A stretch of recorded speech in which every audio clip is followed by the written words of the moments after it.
Je voudrais d'abord dire un bonjour à tous les participants et bienvenue au secteur privé, les représentants du secteur privé qui sont là aujourd'hui.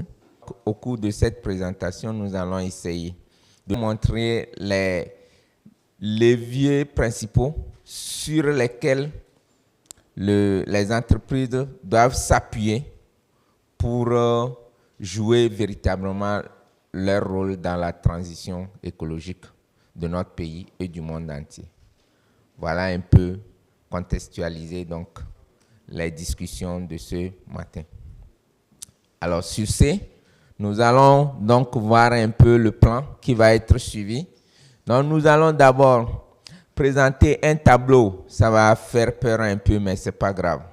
Et un peu en chiffres, parce que quand on parle du changement climatique, on n'arrive pas à cerner quels sont les impacts tangibles du problème. Et donc ici, nous allons essayer de montrer un peu l'ampleur ou qu'est-ce qui peut arriver si, voilà. Et aussi montrer un peu la place des entreprises dans l'écosystème du marché carbone. Et quelle peut être donc l'implication du secteur privé dans les mesures d'adaptation au changement climatique.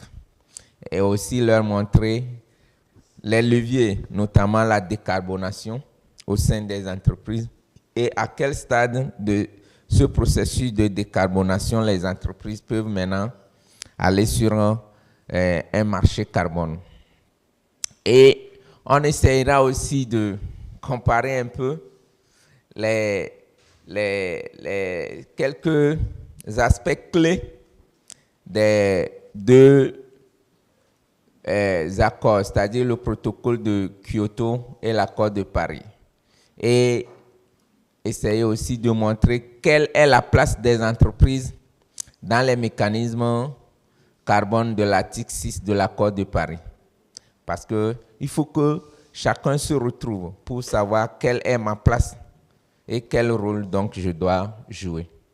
Et ensuite, nous allons voir quel intérêt donc les entreprises ont à s'engager dans la décarbonation ou bien dans la lutte contre le changement climatique.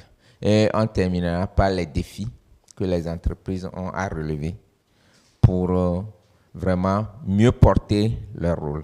On va commencer par voir les impacts.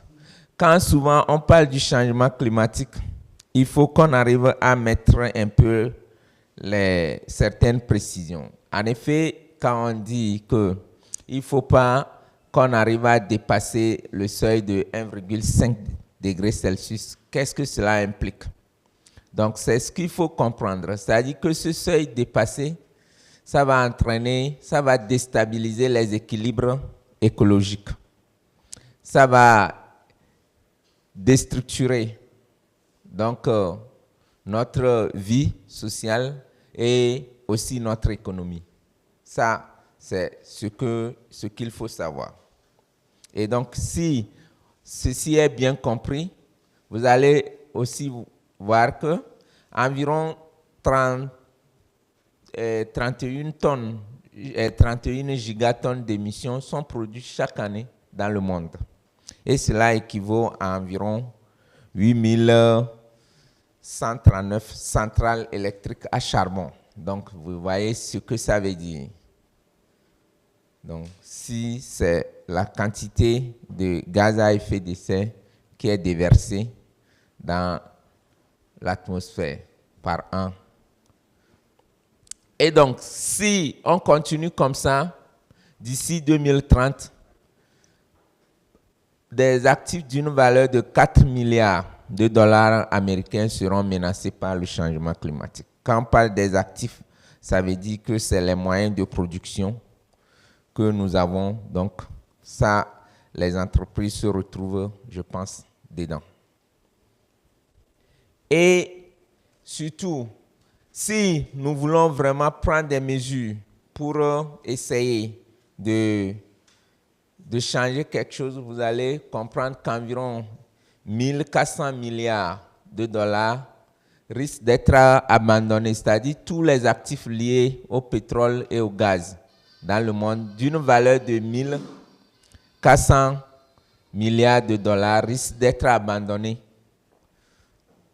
en raison des mesures qui doivent être prises d'ici 2030 pour donc essayer de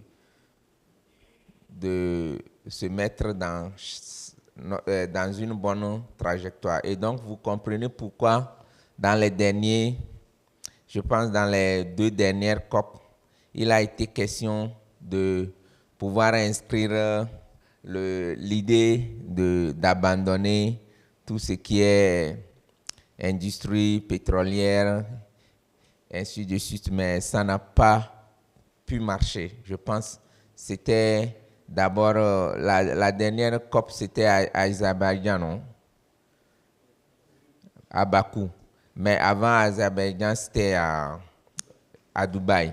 Et donc, la question a été posée. Alors que, ironie du sort, je pense qu'Andrea l'a montré hier, c'est le premier pays qui a commencé l'exploitation pétrolière au monde.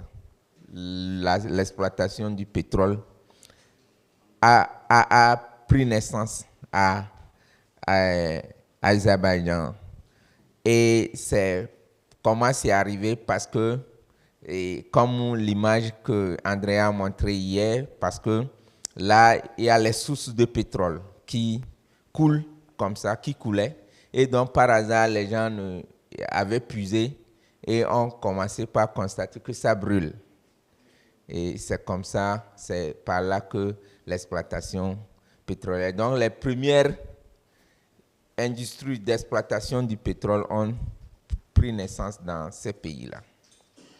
Et donc, quand on s'est retrouvé pour parler de la question, vous comprenez que ça ne pouvait pas marcher parce que toute leur économie en dépend. Et donc,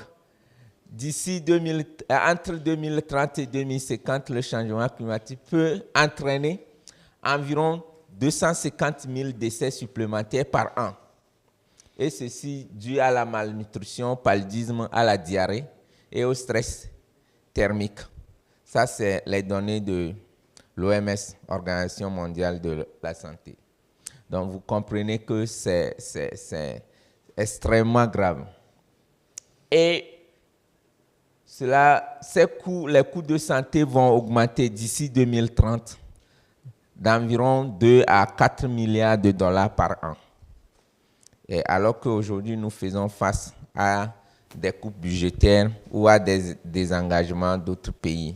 Et donc, ça montre un peu ce qui nous attend comme tâche. Et pour donc l'Afrique, si la trajectoire d'augmentation des gaz à effet de serre se poursuit et que nous arrivons à 2 degrés Celsius, il y aura donc une perte pour l'Afrique d'environ 4,7% de son PIB. Et si cela va au-delà de 2%, on va aller à 14% du PIB de l'Afrique.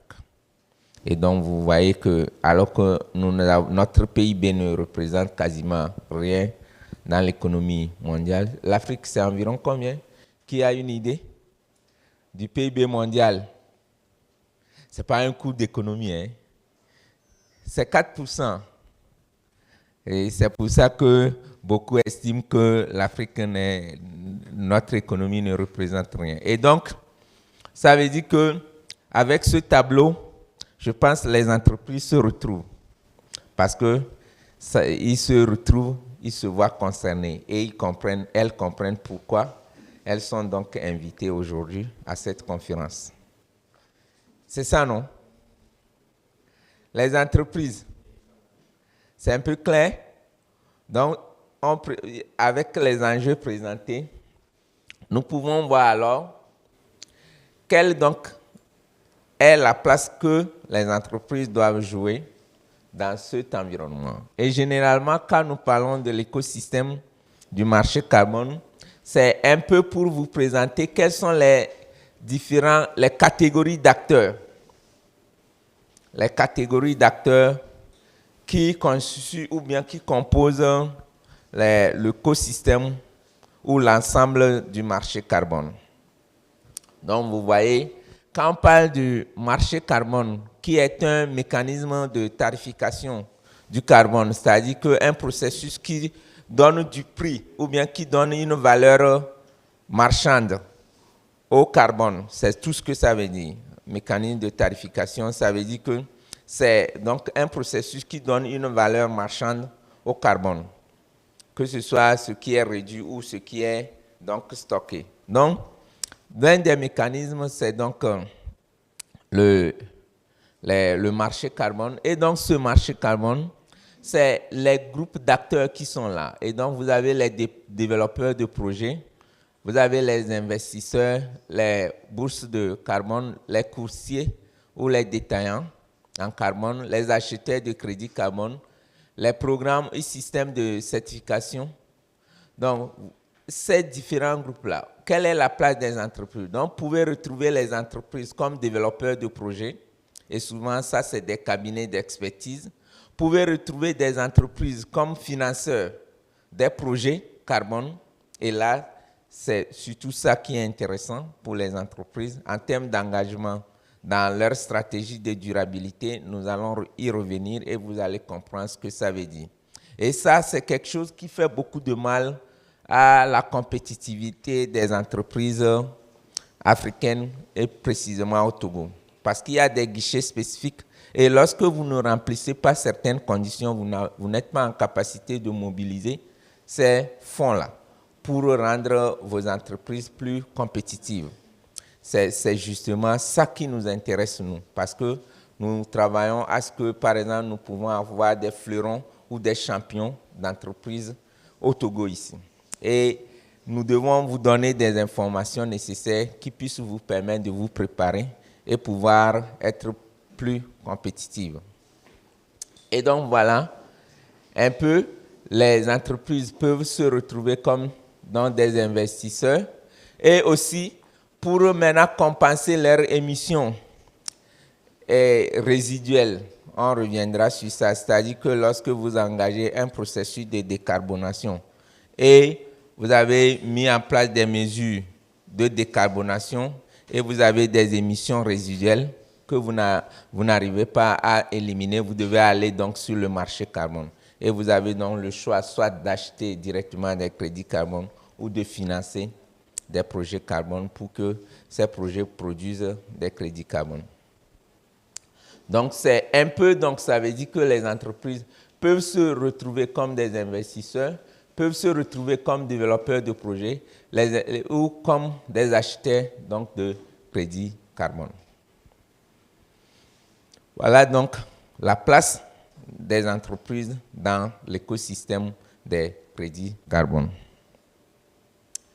Alors, pourquoi donc il y a beaucoup plus de demandes en matière de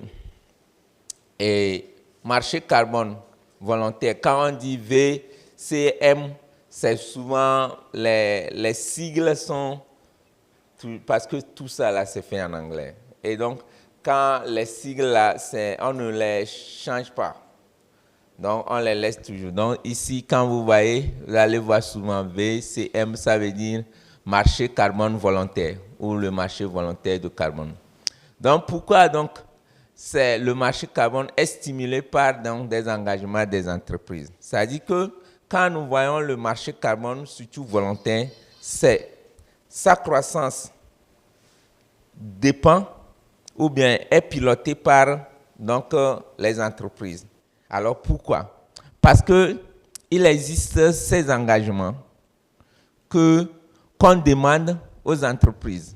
Et ça c'est des dispositions que beaucoup d'entreprises ont prises pour se mettre en conformité. Ça leur permet de mobiliser beaucoup d'argent, d'intervenir pour devenir plus compétitifs. Vous allez voir des exemples tout à l'heure. Et donc, il y a neutralité carbone. Qu'est-ce que ça voudrait dire? Donc, c'est les réductions de carbone qui sont réalisées à un niveau à certains niveaux et les émissions de carbone restantes sont compensées ailleurs, ce qui fait que les émissions nettes globales sont nulles. Ça veut dire que vous faites donc des réductions au sein de l'entreprise et pour pouvoir atteindre la neutralité, vous allez sur le marché carbone pour acheter donc ce qui manque pour atteindre la neutralité. Donc ça, c'est ce que ça veut dire la neutralité carbone. Il y a aussi ça, le zéro carbone net. C'est donc des réductions des émissions de carbone jusqu'au niveau de 1,5 degré Celsius. Et c'est quand d'ici 2030, 70 d'ici 2050. Et la compensation des émissions de carbone restantes à un autre endroit. Ce qui fait que des émissions nettes globales doivent être nulles. Voilà. Donc ça aussi, quand on se met, tout ça là, il y a des lignes directrices. Quand vous vous engagez dans ce processus, ça veut dire que vous devez vous conformer à ces engagements-là. Et donc, pour atteindre le net zéro, vous devez donc aller chercher ce qui va vous manquer sur le marché carbone. Et donc, c'est ça qui tient le marché carbone dans le monde. C'est ces éléments-là. Donc, c'est ces dispositifs-là. Donc, il y a aussi le carbone négatif. L'entreprise doit aller au-delà de l'objectif carbone net zéro. Là, c'est le top des tops. Il veut même aller au-delà de zéro. Et ça, vous allez voir tout de suite. Vous voyez? Donc, ça, c'est chacun voit que c'est des grandes entreprises. Et vous allez, par exemple, voir certaines qui sont déjà parfois dans nos pays. Et les efforts sont repartis. Et j'ai constaté, avec mes échanges avec certaines entreprises, que souvent, parfois, les services RSE, parfois même ne connaissent même pas leur stratégie de durabilité, surtout pour les grandes entreprises.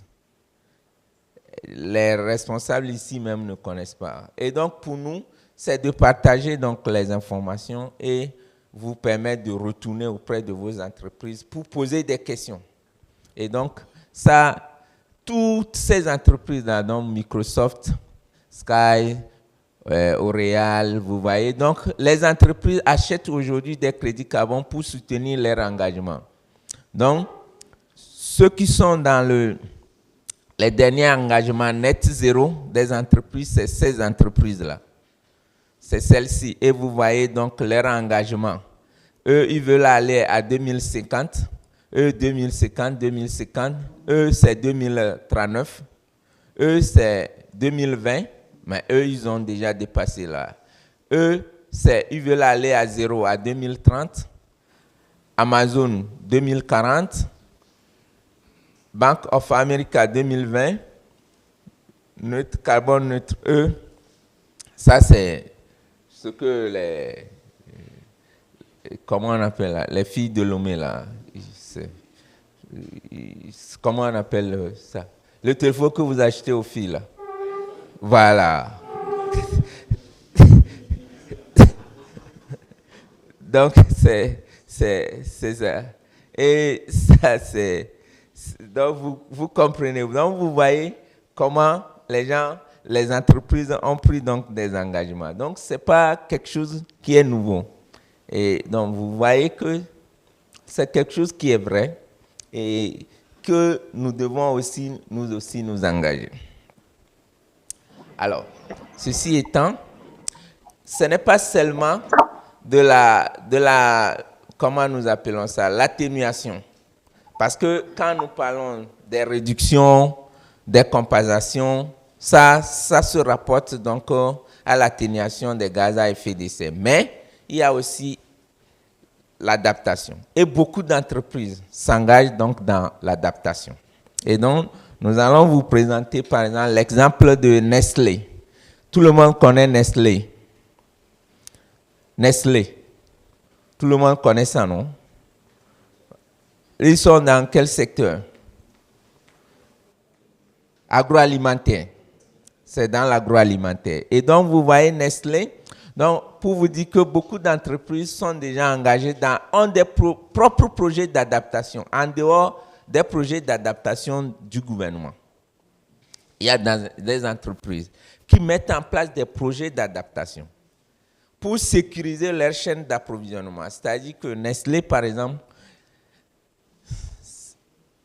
s'engage dans des projets d'adaptation pour former, par exemple, les planteurs de cacaoyers dans les pays producteurs comme la Côte d'Ivoire, le Ghana et les autres pays, pour pouvoir sécuriser leur chaîne d'approvisionnement. Donc, ils forment les planteurs, par exemple, sur l'amélioration de l'efficacité des cultures en termes d'eau et d'engrais.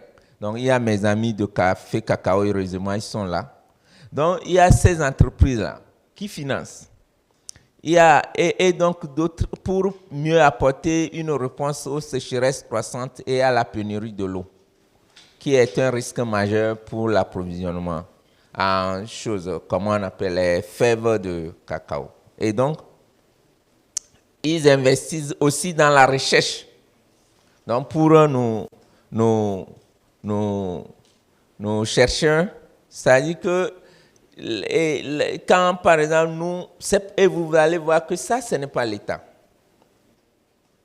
Ça, ce n'est pas l'État, c'est les entreprises qui financent ça. Dans la recherche, dans le développement des plants de cacao, voyez, plus robustes et plus résistants aux maladies. Ça, par exemple, c'est aussi Nestlé qui finance ça.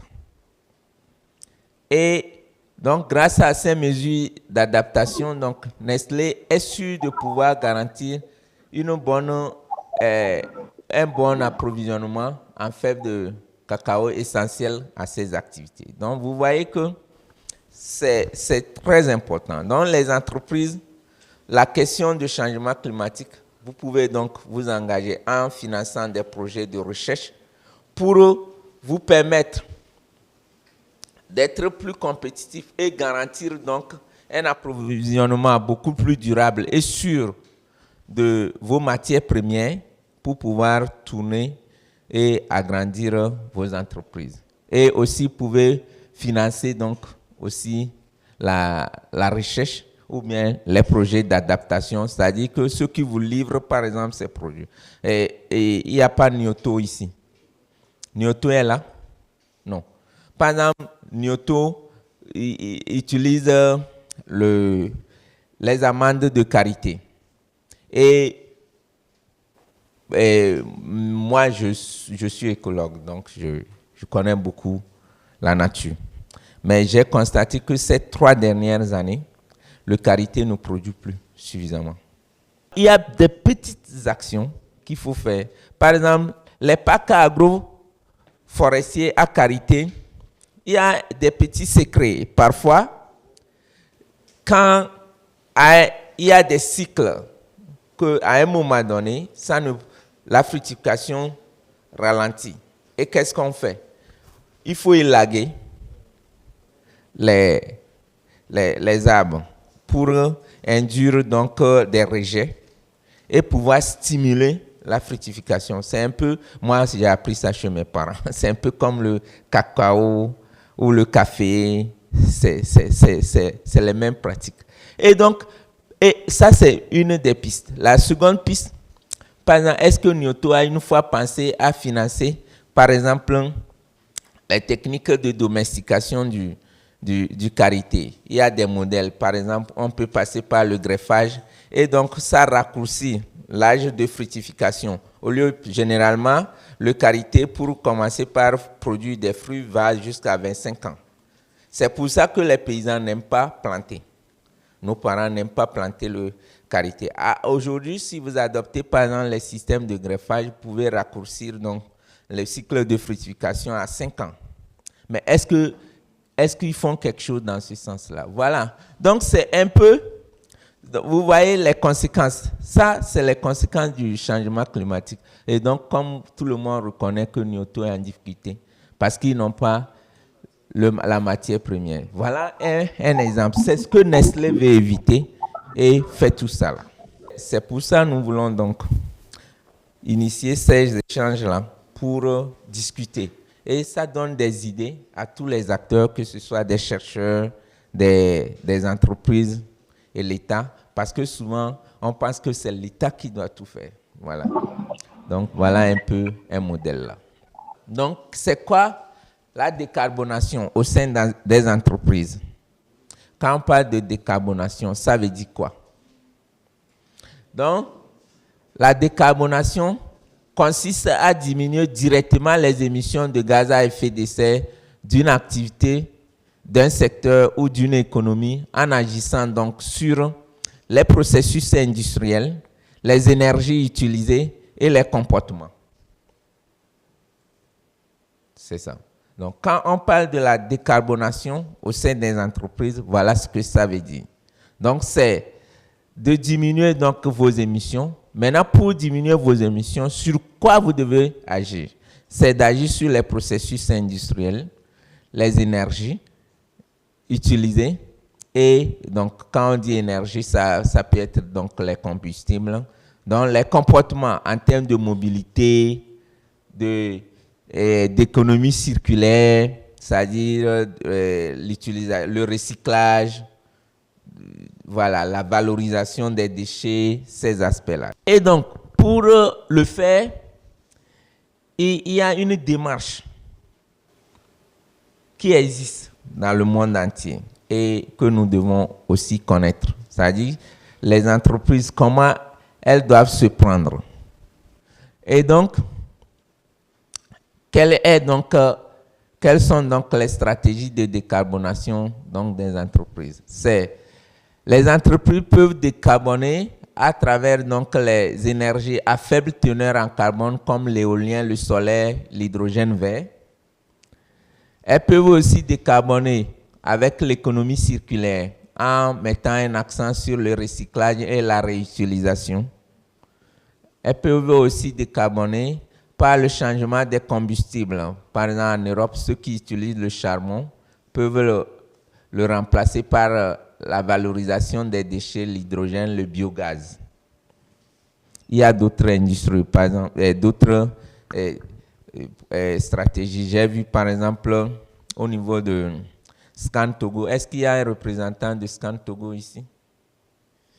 Vous savez que Scan Togo est une filiale de la grande entreprise Heidelberg Cement de l'Allemagne. Donc, moi, j'avais travaillé en 2018, oui, 2018 à 2019 avec eux pour voir un peu comment ils voulaient utiliser les coques de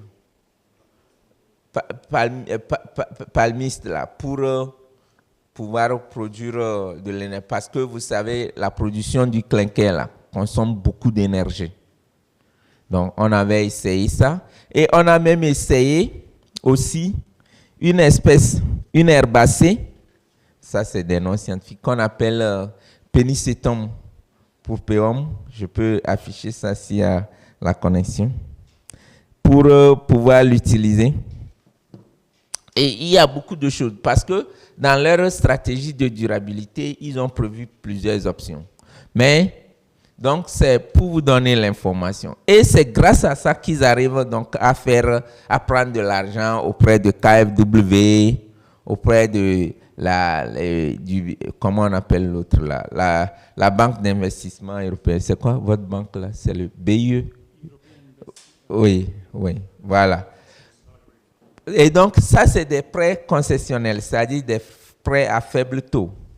Et généralement, il y a cette possibilité pour les entreprises togolaises aussi, où même l'État met un peu d'argent pour servir de garantie et permettre aux entreprises de pouvoir emprunter auprès de ces banques d'investissement. Mais souvent, les entreprises ne remplissent pas les conditions.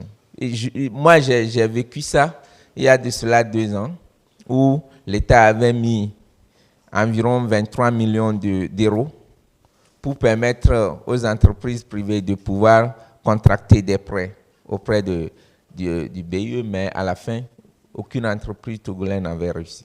Et donc, voilà un peu les étapes de décarbonation. Déjà, les questions?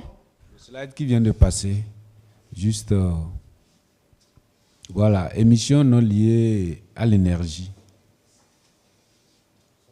Voilà, y compris l'augmentation du stockage de carbone dans les sols. On peut avoir un exemple?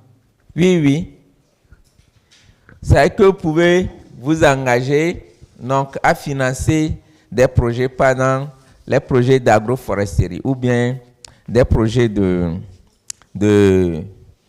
on appelle ça altération et accélérée des roches, où vous pouvez financer, on fait le concassage des roches qu'on va épandre par exemple dans les sols agricoles, et ces sols vont capter du CO2, le stocker, et aussi les réactions peuvent aussi entraîner une fertilisation des sols. Ça, c'est des pratiques qui existent, mais chez nous, on n'essaye pas. Mais seulement que c'est un peu coûteux. Mais si vous l'essayez, parce que en termes d'engagement et de respect de votre, comment on appelle ça, votre stratégie RSE, ça, c'est des actions très pertinentes que vous pouvez faire pour aussi aider. Donc, je parlais des étapes de décarbonation. Donc, vous avez les étapes là. Et hier, on a parlé beaucoup plus sur ces questions, les types de projets carbone. Donc, ceux qui étaient là, il y a beaucoup d'alternatives qu'on a parlé. Mais ça, je pense que c'est mieux pour les entreprises là. Donc, c'est en 3 étapes, généralement. Il faut d'abord mesurer son empreinte carbone. C'est quoi? Cela veut dire que vous devez pouvoir évaluer, faire le bilan de vos émissions. Vos émissions au niveau des chaînes de production, au niveau de la chaîne commerciale, et cela s'appuie sur un protocole qui est là. C'est-à-dire la démarche à suivre, ça ne s'invente pas. Donc, c'est cet outil qui encadre ce processus de décarbonation. Et quand vous voulez le faire, on va revenir plus en bas. Il y a 3 catégories d'émissions qui sont subdivisées en 3 catégories. Et donc, on va revenir. Après donc, avoir fait le bilan, vous allez prendre des mesures de réduction qui peuvent être donc la modification des techniques de production ou de commercialisation. Et cela passe par exemple, l'achat d'électricité vers les véhicules électriques, changement de combustible, ainsi de suite. Et donc, si vous faites les 2 étapes-là, vous allez constater que il est souvent difficile d'atteindre donc la neutralité. Et donc, il va toujours rester un petit écart là. Et ce petit écart-là, vous devez donc le compenser. C'est pour ça, quand les entreprises vont aller sur le marché pour acheter donc du crédit carbone, pour venir compenser leurs émissions résiduelles, on appelle ça les crédits de compensation. Mais c'est toujours crédit carbone. Mais quand une entreprise achète pour venir donc neutraliser ces émissions résiduelles, ça prend le nom de crédit de compensation. Et généralement, on dit compensation. Et donc, ici, ça, le process d'évaluation est encadré par ce protocole. Le process de réduction passe d'abord par ce que nous appelons l'élaboration d'une stratégie de durabilité. Et c'est donc les normes SBT qui encadrent ça. Donc, si vous allez ici, vous allez voir les principes et la démarche à suivre pour toutes les entreprises dans le monde pour élaborer donc leur stratégie de durabilité. Donc, il y a des outils qui sont mis en place. Et donc, quand vous faites, vous ne pouvez pas, ce n'est pas des choses que, par exemple, on invente. C'est bien encadré. Et donc, c'est après donc, cette étape-là, donc voilà un peu les 3 étapes que les entreprises ont pour s'engager donc, dans la lutte au changement climatique. Donc, ça veut dire que si vous faites dans ce bilan, vous faites vos réductions, vous faites donc la compensation, plus maintenant les projets d'adaptation que vous pouvez financer en termes de recherche ou d'accompagnement pour sécuriser vos sources d'approvisionnement. Donc, vous comprenez déjà qu'il y a du boulot et que vous avez les moyens donc, pour devenir des acteurs très puissants dans la lutte contre donc, le changement climatique. Et généralement, voilà, il y a des cadres de référence qui existent. Donc, vous avez donc ça, c'est ce que je disais, le protocole de GIE avec ces références. Et donc, c'est un cadre de référence pour les entreprises et les gouvernements, mais il définit ce que nous appelons les scoops. Donc, il y a le scoop 1, 2 et 3. Le scoop 1 concerne les émissions directes, le scoop 2, les émissions indirectes, et le scoop 3, c'est les chaînes de valeur. Donc, c'est comme ça, c'est encadré. Il y a la norme ISO 14064 aussi, qui vous permet d'avoir donc des principes pour les organisations, la méthodologie pour les projets carbone, les vérifications et les validations par les tiers. Et voilà, ça, c'est pour vous permettre d'aligner donc votre stratégie de durabilité sur les objectifs de l'accord de Paris. Donc, vous voyez que tout est là. Il y a les cadres, il y a là où vous devez prendre les outils, tout ça là. Et quand vous le faites, ça vous facilite la tâche. Ça vous rend la vie très facile. Vous pouvez aller sur n'importe quel marché pour gagner de l'argent. Parce qu'aujourd'hui, si vous ne vous inscrivez pas dans cette logique, c'est compliqué. Alors, quels sont les avantages et les limites de la décarbonation?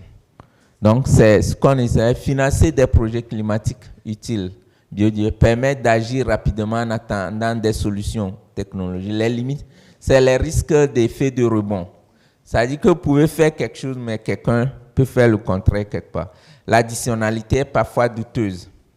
C'est difficile de savoir réellement si les entreprises ont pu faire quelque chose qui s'est ajouté. C'est-à-dire les changements sont difficiles et parfois la permanence, c'est-à-dire que si vous mettez en place certains projets, est-ce que ça va rester longtemps? Ce que vous avez réduit ou stocké va rester longtemps hors de l'atmosphère pour que cela ne soit pas relâché. Par exemple, vous financez la protection d'une forêt qui vous permet de stocker du carbone, mais lui, comme il aime faire la chasse, il va y mettre le feu.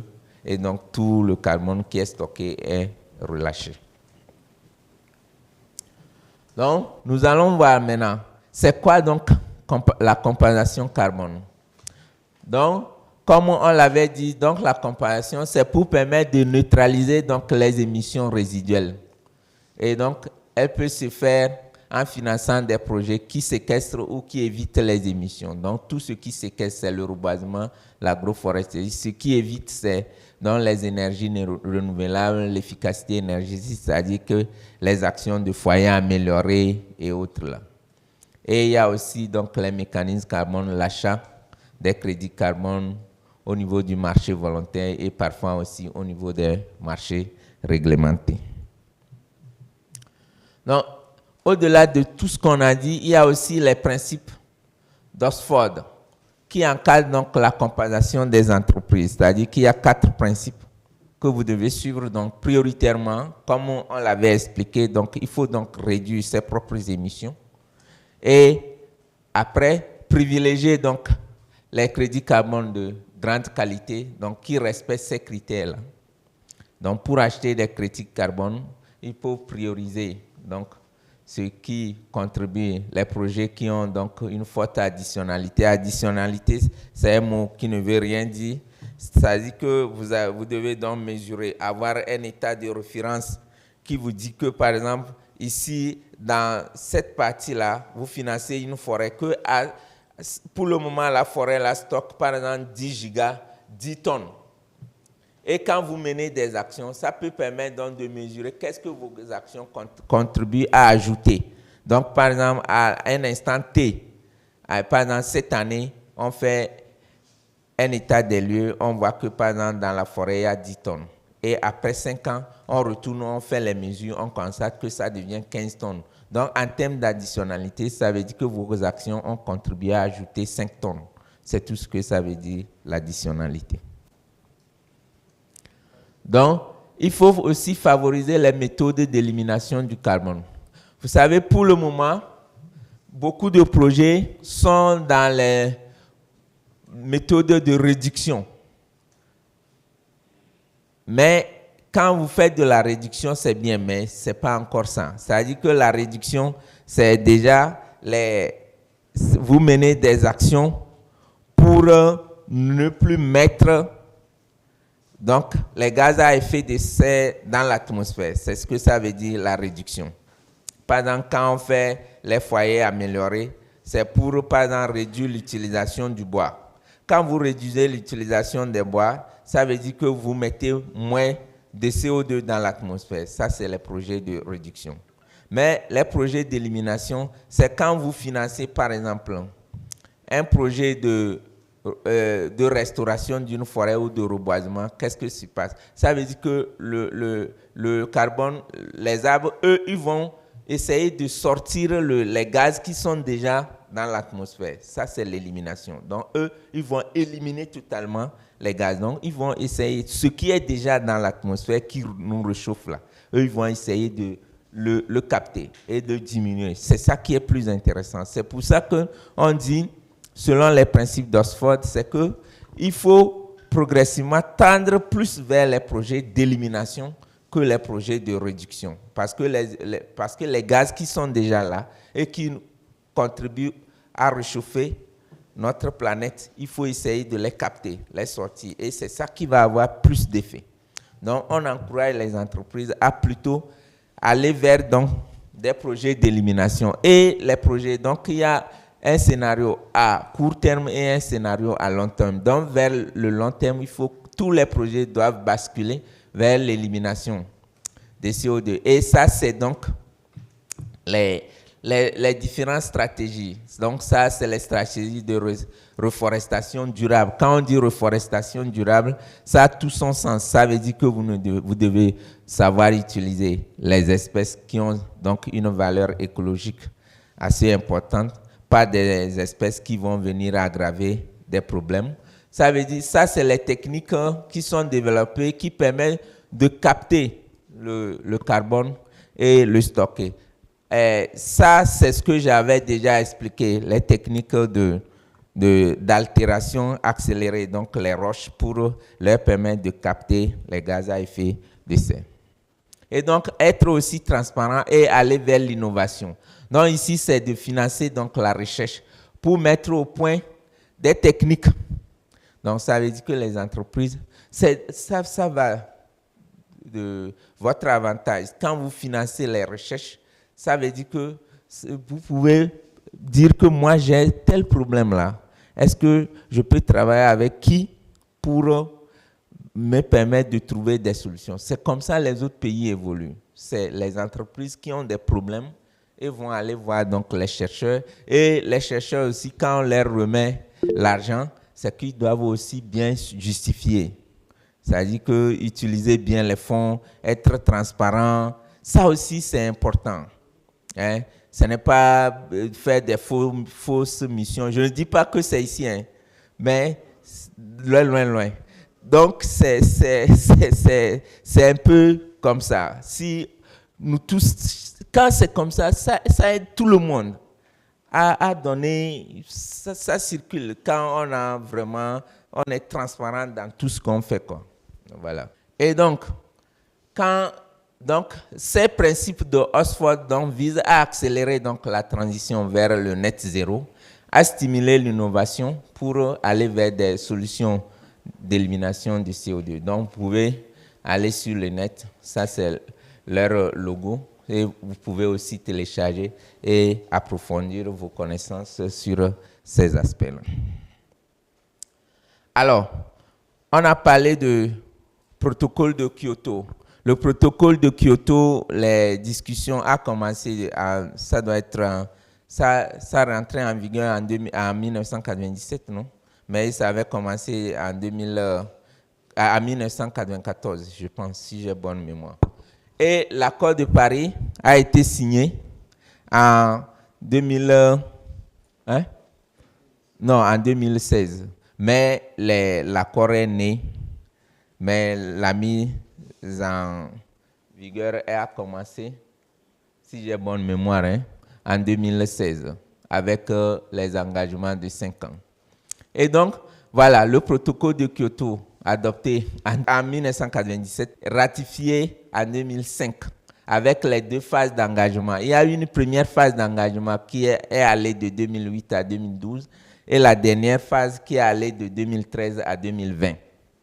Et il y a quelque chose que nous appelons les vintage dans le mécanisme carbone, c'est-à-dire qu'il y avait des projets MDP qui avaient commencé avant donc la fin de cette période d'engagement. Et donc les crédits carbone qui ont commencé avec les projets MDP, aujourd'hui, leur valeur sur le marché est très faible. Aujourd'hui, vous pouvez trouver des crédits carbone de 2 $. Tout ce qui est issu des MDP, ça a perdu leur valeur. L'année passée, c'était déjà 4 $, mais cette année déjà, vous pouvez trouver des crédits carbone issus des projets MDP à 2 $. Bien qu'on a essayé de les rebasculer dans ce que nous appelons le mécanisme des crédits carbone de l'accord de Paris, c'est-à-dire l'article 6.4. Et donc, le protocole de Kyoto était juridiquement plus contraignant et concernait plus les pays développés. C'était les pays développés qui devaient s'engager donc à réduire des émissions, à financer des projets de réduction dans les pays en développement. Et donc, c'était seulement les pays développés qui devaient faire des efforts.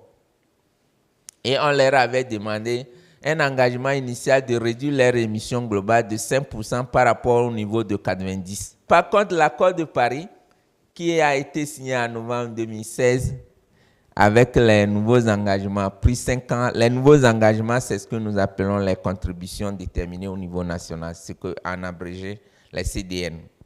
Donc, chaque 5 ans, tous les pays sont appelés à prendre de nouveaux engagements sans réduction. C'est-à-dire que si vous avez dit, je vais réduire 20% les 5 ans prochains, si vous devez reprendre des engagements, vous n'êtes pas autorisé à dire désormais 15%. Il faut toujours mettre plus.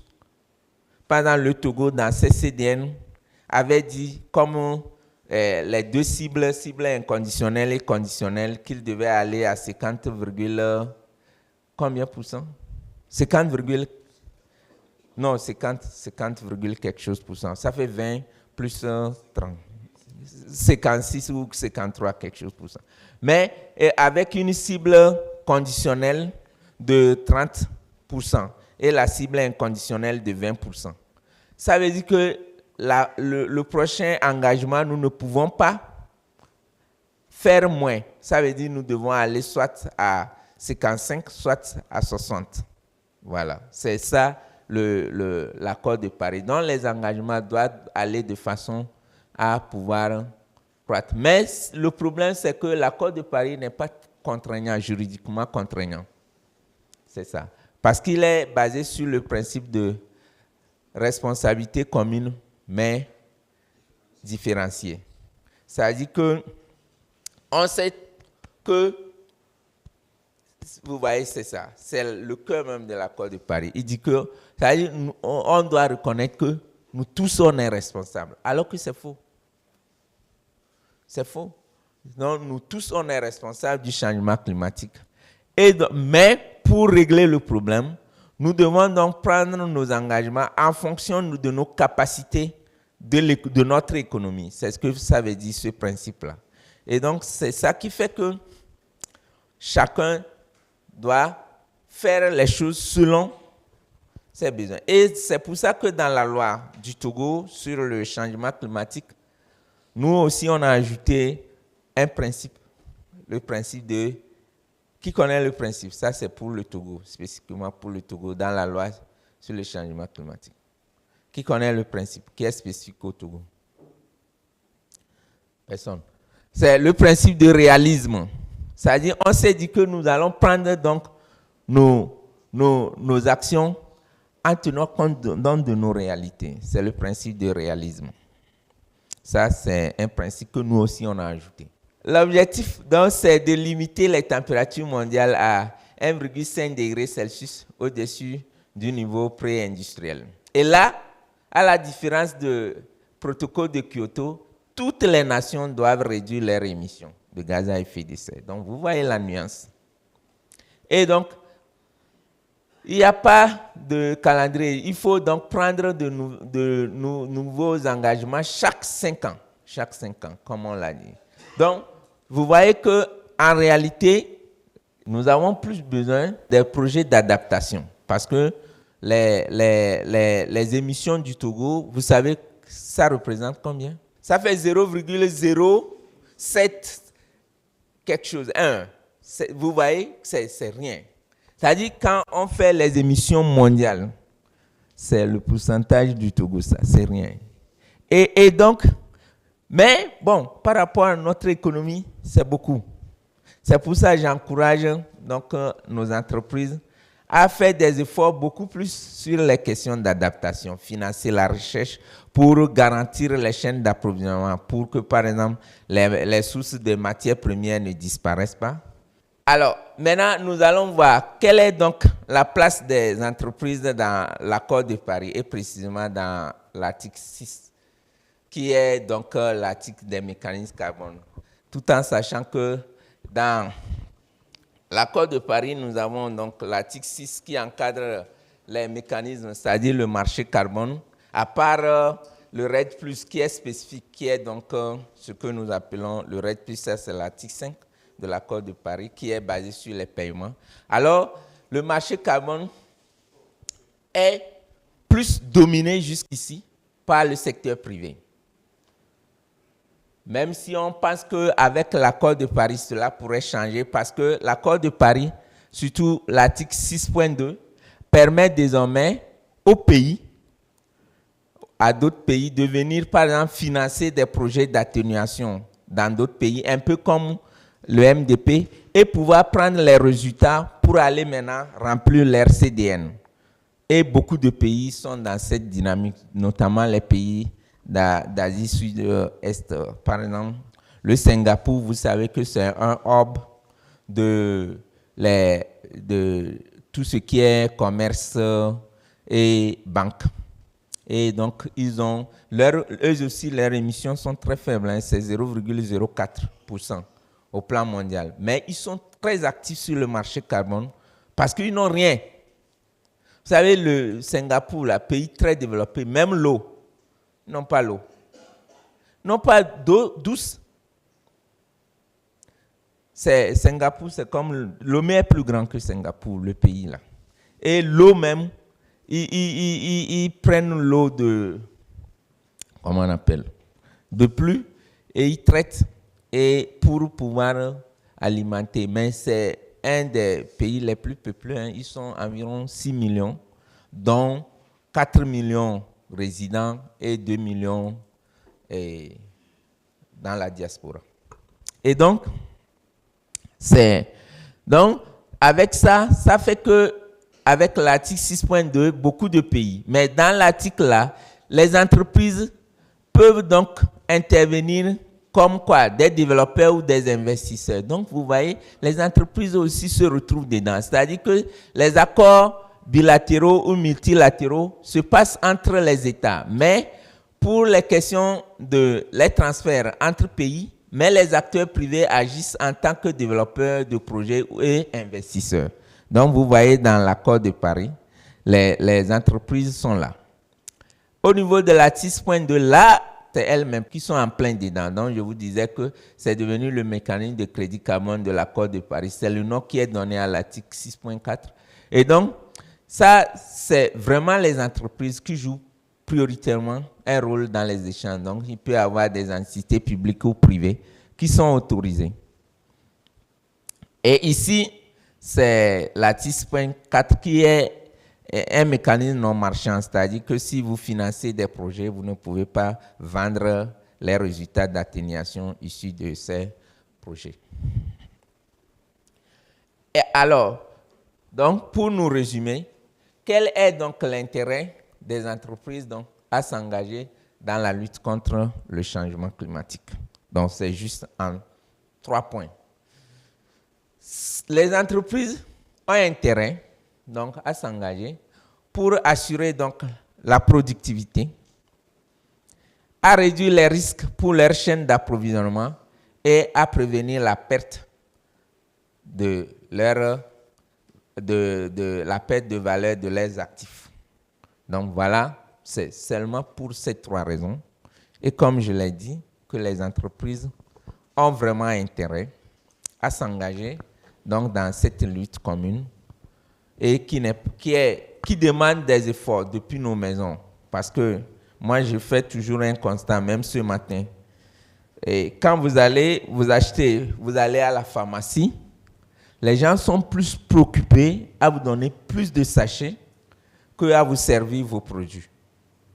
Mais c'est quelque chose qui m'embarrasse. Même si vous achetez paracétamol, la dame, souvent c'est les femmes, la dame, elle peut vous donner 20 sachets. Les restaurants, quand vous allez, les pâtisseries là, ils vont vous mettre ça dans... Ils ont leurs sachets là, les pâtisseries là, qui portent leur nom joli là. Ça, c'est rien. Elle va encore ajouter sachet. Si vous ajoutez 2 pains, chaque pain est dans son sachet. Mais mon Dieu, quand je vois ça, je dis, mais comment on est arrivé à ça? Et donc, quand vous allez, il faut refuser les sachets. Je vous en prie. Il faut déjà... C'est des petites actions. Parce que, ou bien vous envoyez quelqu'un si vous avez soif et vous dites, bon, achète-moi une bouteille d'eau. Vous savez que l'eau là, 1,5 litre là, c'est joli à tenir. Hein. Maintenant, quand on achète ça, on met ça dans un sachet noir pour faire peut-être une distance de parfois même 5 mètres. Et la personne t'apporte l'eau qui même ça dit que le sachet, ce n'est pas rempli. Hein. Il y a une partie qui se voit, une partie, et il t'apporte ça, et il retourne jeter le sachet. Mais mon Dieu, c'est des choses, et ça, c'est que nous devons apprendre à changer ça. Hein? Il faut parler à nos enfants, à la maison, à nos femmes, pour dire, voilà, on va faire ceci. Sinon, c'est pas, parfois nous on pense que c'est l'État, il faut interdire, non. Mais nous-mêmes, nos petits comportements à la pharmacie, dites non, bon, parfois il y a des trucs, tu as ta voiture juste à côté là. Tu peux tenir ça et venir poser. Mais on te donne plusieurs sachets. Ah, mon Dieu. Donc, nous avons donc des défis à relever. Et donc, avec les entreprises, nous devons nous engager donc, à faire des investissements responsables, éviter l'éco-blanchiment, c'est-à-dire qu'il ne faut pas faire de fausses déclarations. On appelle ça le greenwashing. C'est-à-dire que généralement, les gens vont dire, nous, on a réduit tel, alors que c'est faux. Et ça, c'est grave. Si nous essayons d'éviter ça, ça va nous aider.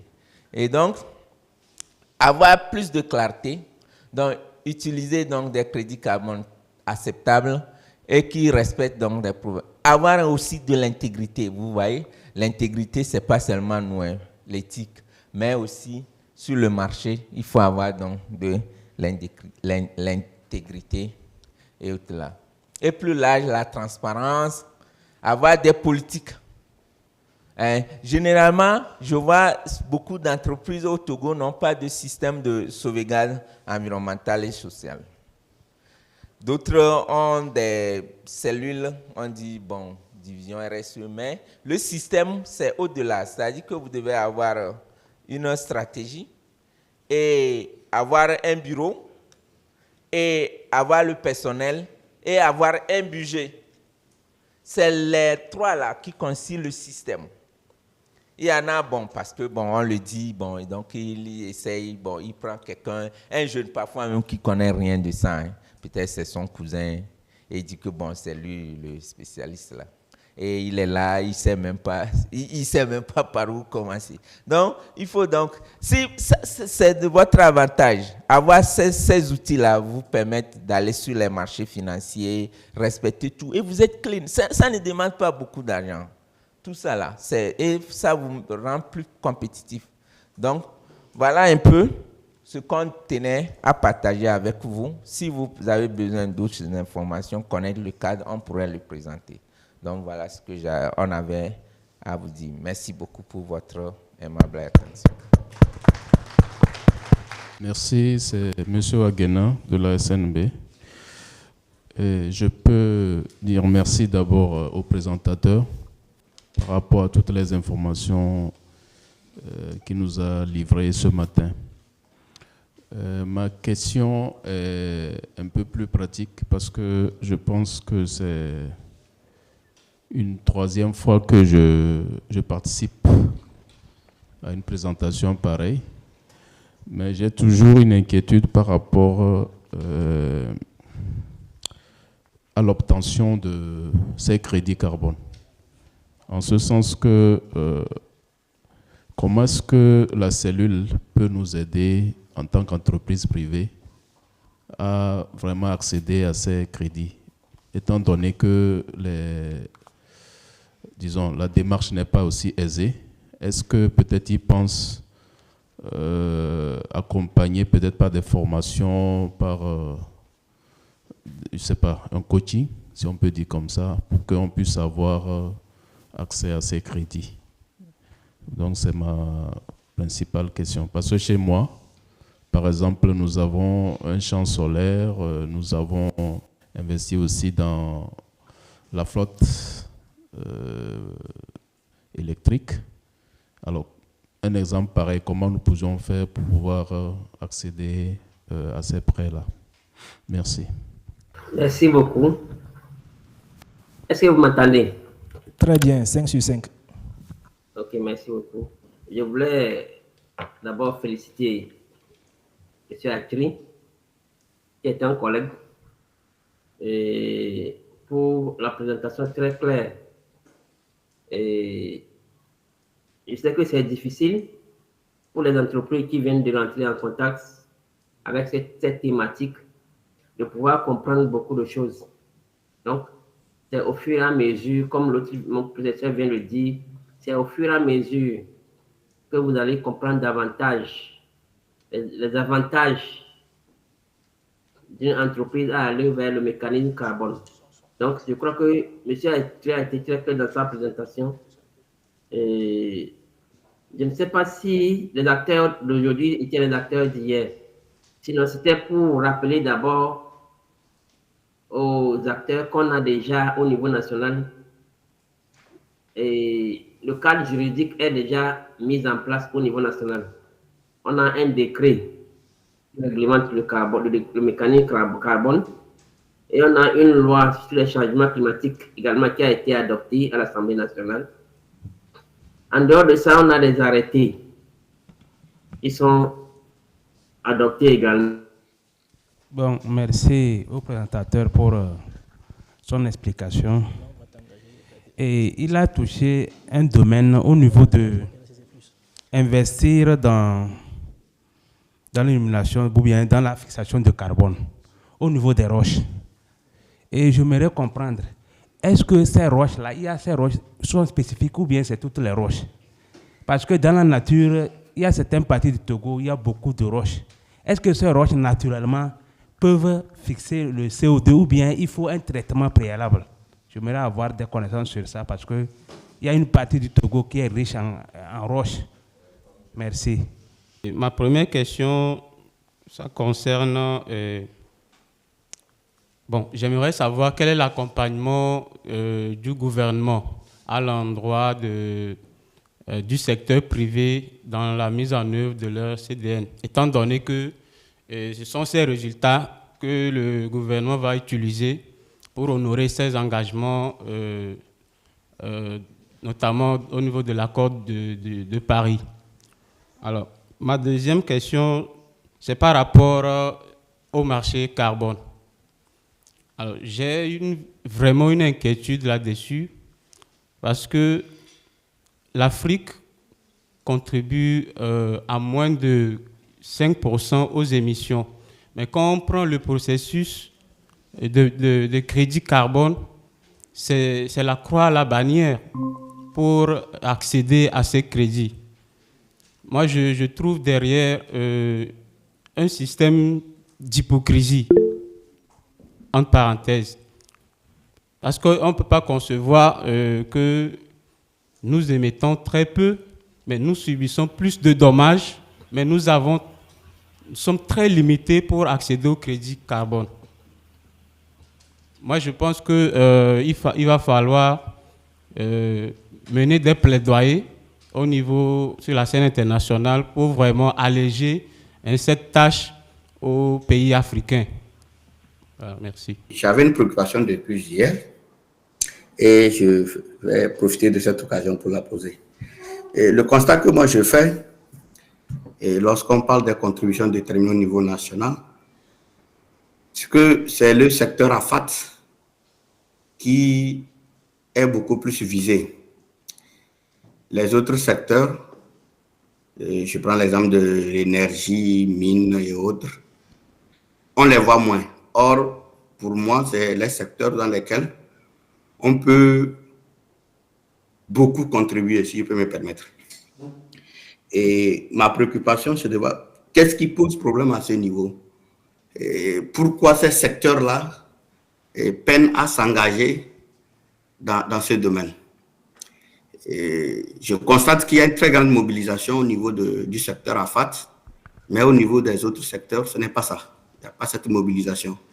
Or, c'est des secteurs à grande potentialité. Pourquoi ça traîne au niveau de ces secteurs-là?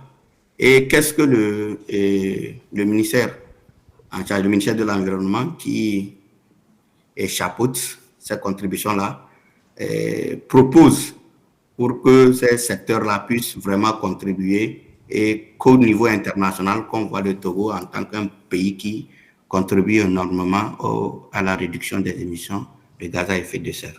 Merci, M. Awal, c'est la préoccupation que moi j'avais. La SNB a demandé comment ils vont faire pour pouvoir accéder au crédit carbone et qu'ils ont pu mettre en place un champ solaire et une flotte électrique pour, je pense que c'est pour le transport, c'est ça? Ouais. Est-ce que vous avez déjà fait le bilan? Est-ce que vous avez fait le bilan de votre empreinte carbone de la société? Comment on a présenté, voilà la démarche. Toute entreprise doit suivre ces étapes-là. Parce que malheureusement, ce n'est pas le Togo qui délivre tout ça là. C'est toujours des dispositions internationales. Mais voilà les étapes. Ça, vous devez d'abord mesurer votre empreinte carbone. Et j'avais parlé de ça. C'est-à-dire, il y a les scoops, les émissions directes, indirectes, les chaînes de valeur. Donc, si vous faites ces mesures-là, vous allez pouvoir dire que, par exemple, SNB, dans ses activités, que ce soit la production, la distribution ou les activités de commercialisation, produit telle quantité de gaz à effet de serre. Et donc, une fois que cette évaluation est faite, maintenant, vous allez voir les mesures que vous avez déjà prises là, ça rentre dans cette catégorie. Tout ce que vous avez fait, ça veut dire que quand vous mettez le parc solaire, c'est pour changer le combustible, le type d'énergie. Ça veut dire que vous voulez utiliser moins le gasoil, moins d'électricité. Voilà, ça rentre dans donc, des mesures de réduction de votre empreinte. Mais le problème, c'est que si vous n'avez pas fait l'évaluation, vous ne pouvez pas savoir ce que vous avez, ces mesures permettent de réduire. Voilà. Et donc, pour le moment, vous êtes ici. Mais vous avez oublié l'étape là. Et c'est nécessaire de faire d'abord cette étape et avant de faire celle-ci. Maintenant, une fois que vous aurez, quand on va évaluer l'impact des mesures que vous avez déjà prises par rapport à l'état initial, on va constater la différence. d'émission qui est là. Et cette différence-là, c'est pas, vous ne pouvez pas, en tant qu'entreprise, vendre le crédit carbone. C'est le contraire.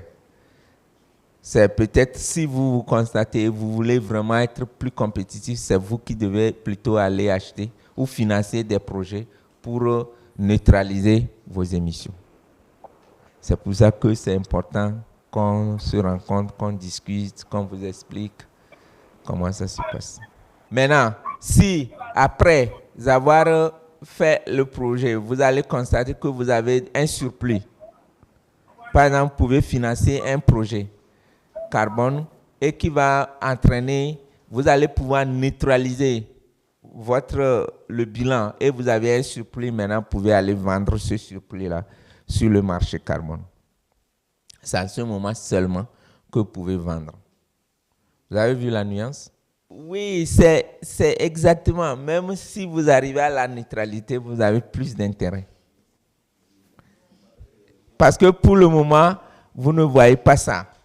Mais si vous arrivez à la neutralité, vous devenez une entreprise qui peut même, par exemple, les boissons peuvent être vendues partout et certifiées et le prix peut augmenter. Parce que, et vous allez voir, quelqu'un va dire, bon, nous on ne veut que la boisson de SNB, à part le fait que, bon, vraiment, diamant est... on va même prendre plus de diamants. Il y a l'accompagnement du gouvernement aux entreprises privées pour honorer leur engagement. En réalité, c'est l'État, c'est que quand on parle des entreprises sur le sol togolais, c'est tout ça là, l'État. Les entreprises, quand vous voyez la loi, ça veut dire qu'il y a les secteurs. Et donc, quand vous prenez les secteurs, le secteur des procédés industriels et le secteur des procédés industriels et quoi? Et quoi, hein? Le PIP là. Donc, ça, c'est un secteur. Mais, l'État, lui, dans le système national d'inventaire des gaz à effet de serre, connaît à peu près le volume d'émissions de chaque secteur. Et quand l'État prend ses engagements, il les prend au nom de tout le monde. Et donc, c'est comment ces entreprises-là doivent agir pour entraîner ces réductions. C'est ça, l'État explique. Et donc, il met en place des politiques. Donc, le cadre est là. C'est pour ça. Et ce n'est pas seulement, donc, y compris donc, la décarbonation, les autres activités, l'État est là. Mais il y a aussi les réglementations. Et ça m'amène parfois à parler des grandes approches de politique climatique. Donc, il y a tout ce qui est ce que nous appelons les approches de command control. C'est-à-dire qu'il y a les normes. On peut fixer une norme environnementale. On peut faire le forçage technologique. Par exemple, quand on a interdit les ampoules à incandescence là, pour dire désormais vous devez utiliser les ampoules LED. Ça, c'est une mesure de forçage technologique. Et il y a aussi les normes de performance. C'est-à-dire que l'État peut dire, par exemple, tel combustible comme gasoil ou tel combustible, vous ne pouvez pas l'utiliser à telle quantité. Ou bien, vous avez vu qu'il y a une taxe, par exemple, sur, comment on appelle, voilà. Donc, en fonction du moteur, on définit, par exemple, la consommation dans d'autres pays. Par exemple, dans d'autres pays, on dit tous les véhicules, par exemple, qui font le tourisme ne doivent pas utiliser des moteurs dont la consommation dépasse, par exemple, 5 litres au 100. Donc, il y a des mesures comme ça que l'État prend. Donc, souvent, notre façon de voir les choses, ce n'est pas que l'État doit financer, non. pour que les entreprises changent. Non, ça c'est, si tu veux aller là-bas, c'est l'autre mesure, on appelle ça, donc ça c'est les subventions. Donc ça veut dire par exemple que l'État prend une mesure et maintenant accorde des subventions et là tu vas dans une autre approche. Donc là tu es dans une approche de financement direct et dans les financements, il y a plusieurs mécanismes de financement. Mais ici, on parle donc de si l'État prend une mesure, il peut maintenant intervenir avec des subventions pour que les entreprises puissent se conformer avec cette mesure. Ça, donc, il y a plusieurs approches. Mais ce dont on parle ici, c'est d'abord ce que les entreprises elles-mêmes doivent faire en interne. Donc, comme on expliquait, et que par exemple, on a l'exemple de SNB qui fait beaucoup de choses déjà pour changer ses combustibles. Ça rentre dans le processus de la décarbonation à l'interne. Et c'est donc après avoir fait le bilan et il voit qu'il y a des choses à encore améliorer, il peut maintenant aller financer des projets. Si maintenant ces projets sont évalués et on ajoute, il peut neutraliser. S'il a un surplus, maintenant il peut aller vendre ce surplus-là sur un marché carbone. Vous voyez comment ça se passe là. C'est tellement intéressant. Et là, il tire beaucoup de bénéfices. Mais souvent, comme toujours les investisseurs, eux, ils veulent le cash flow tout de suite. C'est ça le problème des entreprises. Et c'est partout. Eux, ils veulent la rentabilité tout de suite. Et souvent, c'est ça, oui. Un exemple, par exemple, d'appui de l'État. Je sais qu'en 2020, dans la loi des finances, l'État avait pris des dispositions pour exonérer les taxes sur les véhicules neufs. Ça dit, quand vous voulez acheter un véhicule neuf, ça dit, ça vous revient moins cher, quoi. L'État se désengage de ces taxes.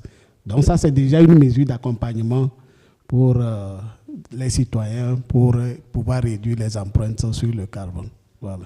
Il a dit aussi que les émissions sont moins, mais que, comme j'avais expliqué, moins autour de 4%, et que lui voit que le mécanisme carbone, c'est un marché de dupes et que non. Bon, on avait parlé de cette question hier, mais ce qu'il faut faire remarquer, c'est que les pays qui émettent, c'est que le marché carbone n'est pas le seul dispositif ou mécanisme de financement du changement climatique. C'est un des mécanismes. Sinon, il ne faut pas perdre de vue que, en fait, comme on avait dit, le principe de responsabilité commune mais différenciée, et c'est pour ça que dans le système de rapportage, ce qu'on appelle les rapports biennaux, chaque État a sa manière de rapporter. Par exemple, nous, les pays les moins avancés, quand nous rapportons, nous devons aussi rapporter sur les financements que nous avons reçus pour lutter contre les changements climatiques. Qui a financé quoi pour nous? Et donc, on comptabilise chaque 2 ans les financements qu'on a reçus. Maintenant, les pays développés, eux aussi, dans leur système de rapportage, ils rapportent sur qui ils ont financé. Et donc, c'est pour ça que je vais vous donner des exemples. Par exemple, vous avez, au niveau multilatéral, il y a des fonds qui sont mis en place. Plusieurs fonds. Je peux donner par exemple le fonds vert pour le climat. Il y a le fonds d'adaptation. Ça, c'est à l'échelle multilatérale. Quand vous revenez, même au niveau de certains pays individuels, vous avez par exemple l'Allemagne qui a mis en place un fonds qu'on appelle IKI. Moi, j'ai travaillé sur un programme qui était financé sur ce fonds.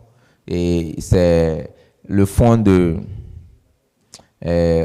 lutte, le fonds pour le changement climatique, initiative pour le changement climatique IKI. Il y a l'Europe qui avait un fonds, le MCC+, c'est ça qui avait financé la première phase du programme PRCC. Vous avez les fonds au niveau bilatéral, même au niveau multilatéral. Vous avez le PLCC+, qui est financé par l'Union européenne à travers l'initiative Nature Africa. Vous avez, par exemple, le Luxembourg qui est en train de financer, toujours avec nous, un montant. Vous avez la GIZ, l'Allemagne, qui finance. Donc, tous ces financements aussi, il y a beaucoup de projets qui sont financés dans le cadre de cette lutte-là. Et donc, ne pensez pas que quand on met en exergue le projet carbone, que c'est ça seulement. Non, ça, le projet carbone, son intérêt, c'est que ça vous permet de soutenir des projets. C'est-à-dire que vous menez des actions et pour garantir la durabilité des actions, vous vendez des crédits carbone pour pouvoir perdurer ou bien faire durer les actions dans le temps. C'est cette nuance-là. Et donc, moi, je vois toujours ça.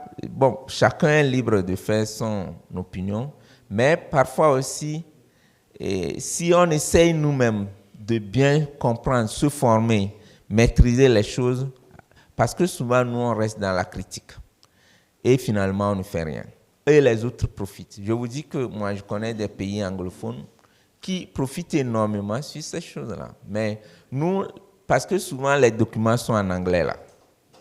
Et nous, au lieu de nous mettre dans la danse, on est là à dire, oui, c'est pas ça, c'est pas ça. Mais les autres sont loin. Les gens gagnent. Moi, je connais, par exemple,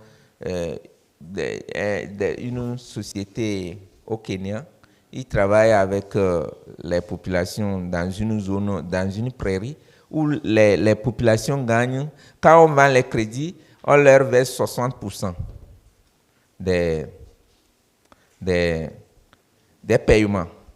C'est-à-dire quand ils vendent les crédits, la population, parce qu'on fait une clé de répartition. Et ça a contribué à financer beaucoup de choses. Un jour, je peux vous présenter des exemples comme ça. Donc, il y a des clés. Et souvent, dans les projets carbone, on ne verse pas l'argent au gouvernement. Hein. Là, par exemple, dans notre pays, on a prévu, par exemple, prélever une partie des pourcentages qu'on n'a pas encore fixés de façon réglementaire. Mais ce n'est pas l'argent qu'on prend, mais c'est les crédits.